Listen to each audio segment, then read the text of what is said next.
First Class Fatherhood. That is where Alec Lace comes in with his popular podcast. And one of the most interesting was on a podcast. Alec Lace interviews high-profile fathers from actors to NFL players with a vision to change the narrative of fatherhood and family life.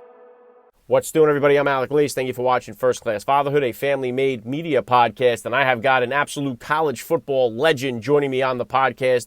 Lou Holtz is going to be my guest on First Class Fatherhood. He coached 6 different college programs, most notably the University of Notre Dame, that he took to a 12-0 season and took home the national championship in 1988.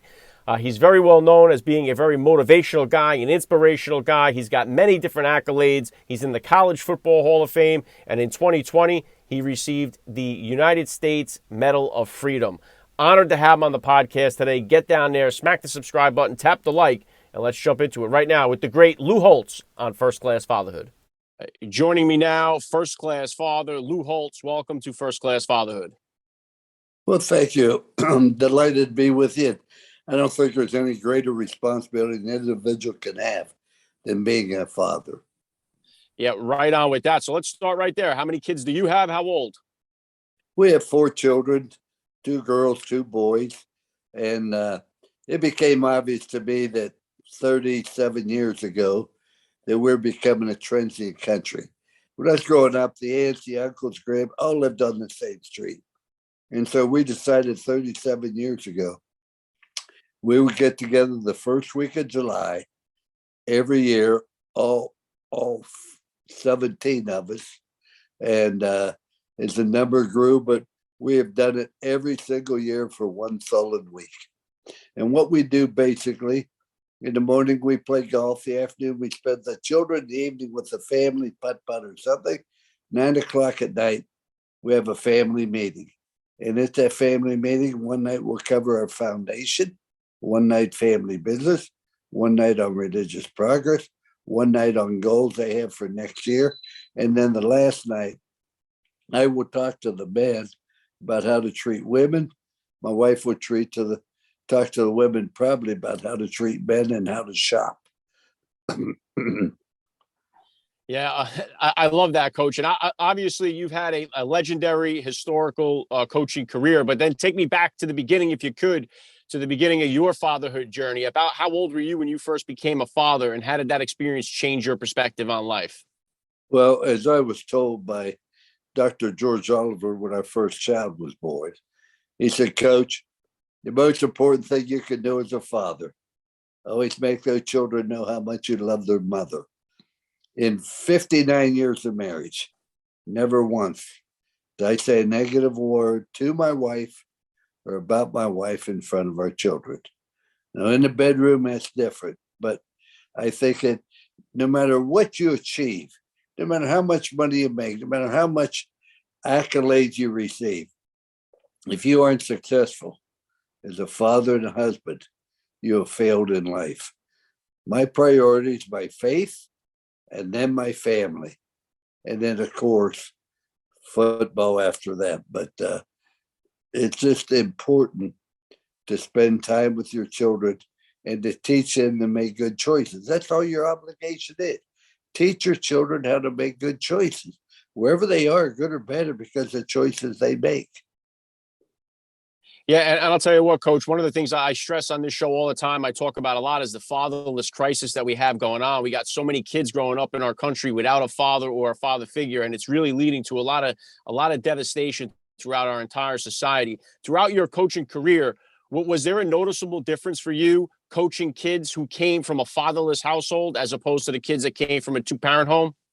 Oh, absolutely. The ones that came from a 2-family home ground were much more secure, much more confident in themselves and their future. The individual had no other father. They weren't always taught how to make good choices, and certainly not taught how to treat women the proper way. Yeah, and then part of that too, I know faith is something that's big with you. I think not only has the father been removed from the home, but our Heavenly Father has been removed as well from so much of our society. And how much did you incorporate your faith into your parenting and into your coaching? How important was it to you with your kids growing up? Well, I think that faith is absolutely essential. You know, I'm an old man, And the one thing I've learned, you're always going to have problems. You're always going to have difficulties. That there's no guarantee that everything's going to work out exactly the way you want it. And it's important that we understand that life is not being without problems, because you're always going to have them. Life's being able to handle the problems as they come along, being able to focus on what you're doing and make good choices. And I don't know how people get along without a faith in God. Of course, that's their choice, but having a faith doesn't mean you aren't going to have problems. But having a faith enables you to handle them and to cope with them. In all my life, I've never had a negative thing happen that didn't turn out ultimately to be a plus if I reacted favorably to it. Wow. Yeah, very well said, Coach. And obviously, you've been a mentor to so many young men across your career. And what's changed the most, do you think, about kids that when you first started coaching as opposed to today? Are the problems still the same? The numbers just changed? The faces changed? What's been the biggest difference between when you first started to now? Well, when I was playing high school football, you got to remember this. 6 years before that, my coach was on Iwo Jima. So their attitude was different. The way they treated you, the way they coached you was different. Millennials are different today, and they're very smart. But everybody got a trophy. They've never had any frustration. They've never had any disappointment. It's always gone their way. But what you say to a millennial is important. But what you say is not near as important as your tone of voice. And your tone of voice not near as important as your facial expression. The matter I get today, I would smile, say, Jim, that was a dumb thing to do. You have no idea how upset I am and how unfair that is to your teammates. But come Monday, you're going to learn it. You smile. You must criticize the performance. You never want to criticize the performance. And there's a difference between the two. Yeah, wow. How about as far as disciplining your children? Was that the same kind of philosophy you had with disciplining your children? What type of disciplinarian were you as a dad? And is that different than the discipline style you grew up with? I never disciplined my children. All I ever did was enforce the choices they make. You don't do your chores during the week, you're going out on the weekend. That wasn't my choice. They made that choice when they chose not to do their chores. So understand that actions have ramifications, and I am going to enforce the choices you make. It's all about choices. Whatever happens to you, choose to do drugs, drop out of school, join a gang, get tattoos from head to bottom. You're choosing to have difficulty in life. And stop blaming me for the choices you make. I didn't do that. Those are choices you make. It does seem like, Coach, right now in our culture, it seems like personal responsibility has been pushed to everybody else, and it's never the individual today. I know just for myself, I'm a recovering alcoholic and addict myself, and I know that I blamed everybody and everything except myself, and until I turned it on myself and took the responsibility for that I begin the process of starting to heal that. But it seems like today, more so than ever, nobody wants that personal responsibility. They seem to put it on to everybody else. Do you see that? Oh, absolutely. Man, great observation. First of all, I want to congratulate you on making a choice to beat alcoholism. And I know that's not easy. I have other friends that have joined Alcoholics Anonymous that changed their life, but that's not easy. But it goes back, and I don't wish to criticize anybody, but the liberals came along and it's always somebody else's fault. It's the school's fault. It's the coach's fault. It's the society's fault. Wherever you are, it's because somebody else. Instead of saying wherever you are because of choices you make, you choose to do bad things are going to happen to you. But instead of teaching them to take ownership of the choices they make, they're taught to blame somebody else. And that's why we are in the situation we're in. There's no doubt about that, Coach. And obviously there's so much I don't think we've ever been more divided. I mean, as a society as we are right now, and it seems to all point back right to that. I know recently we had the whole thing with the student loan forgiveness, and again, I think that was another form of an example of pushing the responsibility onto somebody else for you not being able to do it. Do you find any kind of, now, because obviously we're in a politically charged atmosphere, do you find that your beliefs get more challenged as a coach when you connect with these young kids? Is that a barrier that you got to overcome? Well, I think that it's a fact that the media is anti-Lou Holtz as well as other people, because I'm one of these old-fashioned people that believe you are responsible for your life. Nobody else is, and that bothers the media. That bothers the liberals. They want to be able to blame somebody else, and so they're going to attack you. This idea, you take out a loan, you take out a loan, meaning you're going to pay it back. That's all. How about car loans?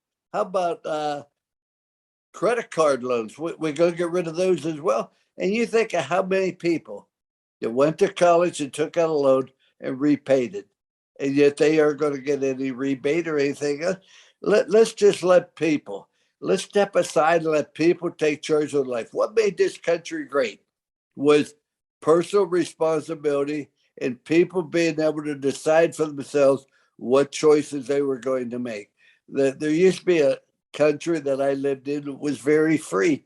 You could do anything you want, but if you made mistakes, you had to pay the price of it.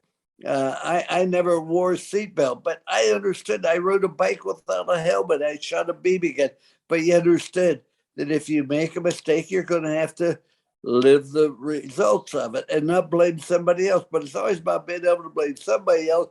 And if you feel that wherever you are because of what somebody else did, the choices they make and put you there, then you are going to believe only they can get you out of it. But when you understand wherever you are, good or bad, it's because of choices you make, then you will come to the conclusion that you and you alone can change where you are today to where you'll be 5 years from now because of choices you make. The only thing that changes are the choices you make, the people you meet, and the books you read. But it's unfortunate that everybody is a victim. Nobody's held responsible for what they did. Somebody else will correct it. And that is not what made this country great. I hate to say that, but it's a matter of fact. And I'll discuss that with any liberal in this world. I grew up where there was no welfare, no food stamps, no safety net, but we took care of one another. Neighbors took care of each other. Family took care of each other. And eventually you found a way to succeed. Yeah, very well said, Coach. And I think just as a father, too, one of the most difficult things, too, is to watch our kids fail, even though we know it's necessary. Almost like with my daughter with reading. If I sit there and read every word for her, she's never going to learn to read it on her own. I feel like if we do these things for them, we kind of cripple them in a way when we solve their problems for them. I know when I was a kid, we didn't have all these organized sports that we did today. We always picked the teams. We made the rules. There was no refs, no coaches. Absolutely. And we kind of learned those skill sets. It's like I saw a cartoon a long time ago. It said a young man come running up to his parents and said, "Oh, we just invented the Great Escape. We didn't need umpires. We didn't need uniforms. We didn't need parents.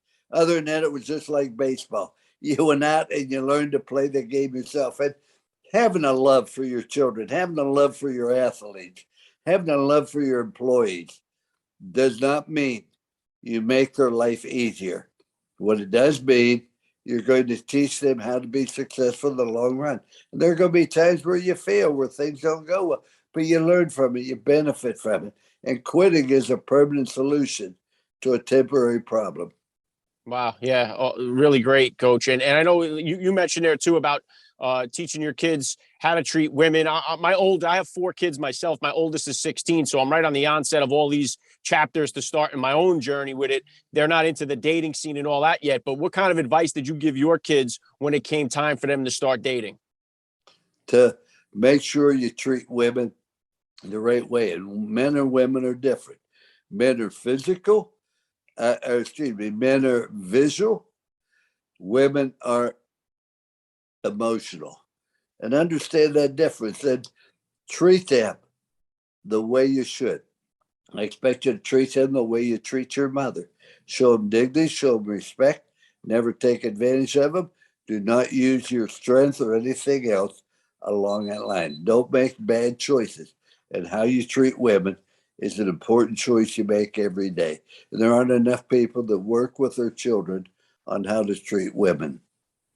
Yeah, there's no doubt about that. I see that myself all the time. And I noticed, too, you had a viral video last week there with the newspaper trick. And I've seen you do that once or twice over the years there. So did it still have the same impact on them kids? They didn't see it on YouTube before? Did it kind of catch them off guard or what? I don't do it as often, but I usually do it if young people haven't seen it before.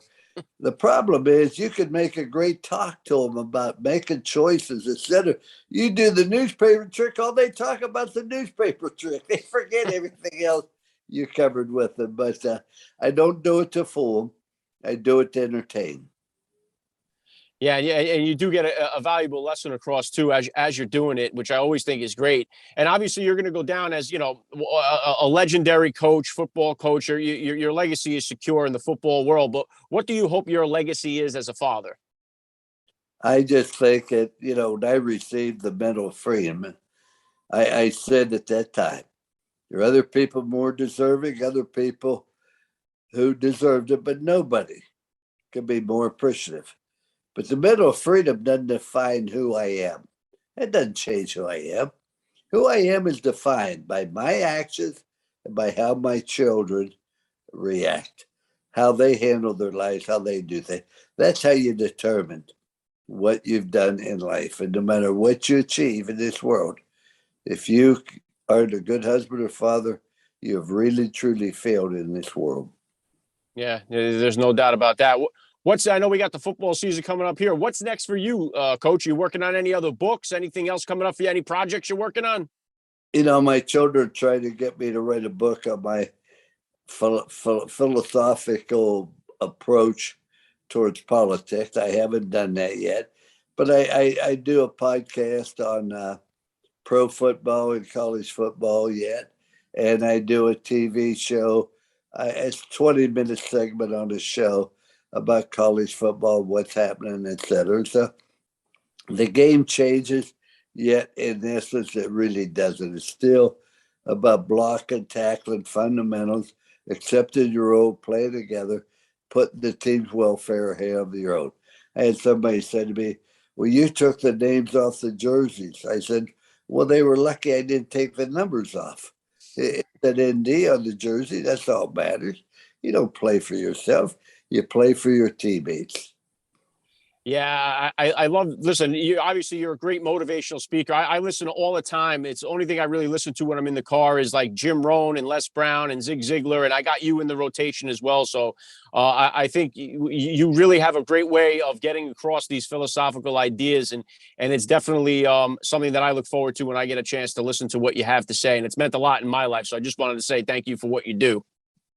Well, you humble me. I just try to do the right thing. I make a good choice. Just follow 3 rules. Do the right thing.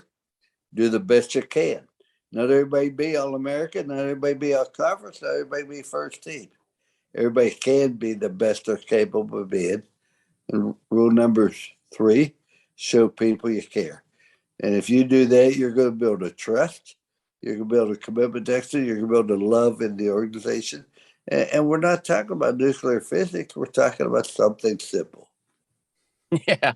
And I know that'll probably apply to this last one here, Coach, but I love to ask all the dads, you touched on it a little bit here, but I love to ask all the dads that I get on the podcast, what type of advice do you have for that new dad or for that about to be father who's out there listening? Cherish it. It's the greatest responsibility you can have. And it's not just about raising that child as your son. It's about also having him learn to respect his mother because you do. And see, if you don't have respect in a family, you have no chance. If a young man doesn't respect his mother or you, he's not going to respect teachers, he's not going to respect elders, and he's sure not going to respect the law. These were things I was taught at home, but they are also reinforced in the school. You were taught to respect the military, you were taught to respect the law, elders, and certainly coaches and your parents.